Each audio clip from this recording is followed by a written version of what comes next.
Hello hello hello மக்களே, இது உங்கள் லோக்கல் லேகா. என்ன பாஸ், வேங்கையன் மோகன் வர்றான் வழிவிடுன்னு சொல்ற மாதிரி இன்னைக்கு திருச்சி ஆலம்பட்டி புதூர்ல அண்ணன் சீமான் அடிச்ச அந்த அடி இருக்கே, அது அதிர்வில்ல பாஸ், அது அணுகுண்டு.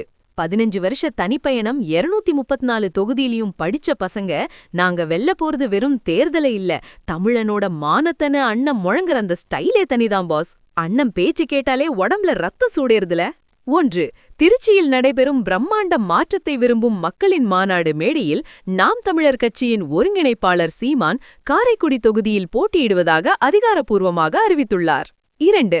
கடந்த நாடாளுமன்ற தேர்தலில் காரைக்குடி தொகுதியில் நாதக 17% வாக்குகளை பெற்றிருப்பதும் சீமானின் சொந்த ஊர் சிவகங்கை என்பதும் இந்த முடிவுக்கு பின்னாலுள்ள மாஸ்டர் பிளான். 3. மேட்டூர் தொகுதியில் சந்தன கடத்தல் வீரப்பனின் மகள் வித்யாராணி நாம் தமிழர் கட்சி சார்பில் போட்டியிடுவார் என அறிவிக்கப்பட்டு அந்த தொகுதி இப்போதே ஸ்டார் அந்தஸ்தை பெற்றுள்ளது. 4.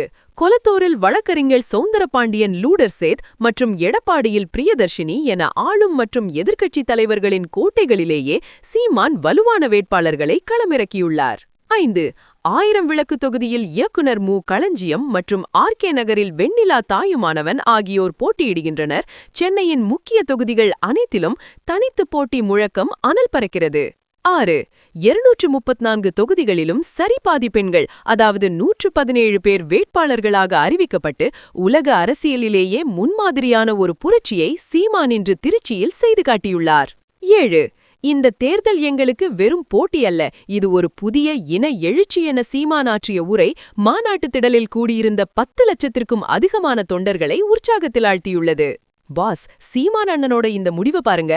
பாதுகாப்பான தொகுதி தேடி போகாம தன்னோட சொந்த மண்ணுல நின்னு நான் ஜெயிச்சு சட்டசபைக்குள்ள போவேன்னு அவர் காட்டுற அந்த துணிச்சல் தான் தம்பிகளுக்கு பெரிய பூஸ்ட். கூட்டணி கிடையாது, காசு கொடுத்து ஓட்டு வாங்க மாட்டோம்னு சொல்லிட்டு 234 படிச்ச தம்பி தங்கச்சிகளை மேடையில ஏத்துன அந்த ஒரு நிமிஷம், அதுதான் பாஸ் மாற்று அரசியல்.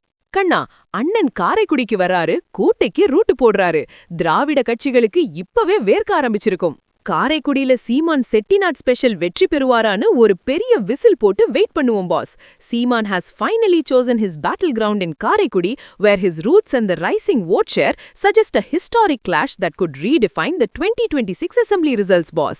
காரைக்குடியில சீமான் ஜெயிப்பாரா? உங்க கருத்து என்ன? கமெண்ட் பண்ணுங்க. நாம் தமிழர் மாநாட்டின் அனல் பறக்கும் லைவ் அப்டேட்ஸுக்கு stay tuned with பிராண்டி செய்திகள். Stay tuned. உண்மையை லவுடா சொல்லுவோம், குயிக்கா சொல்லுவோம். This is Local Lekha signing off. Keep watching. Bye bye. ஒரு விசில் போடுங்க பாஸ்.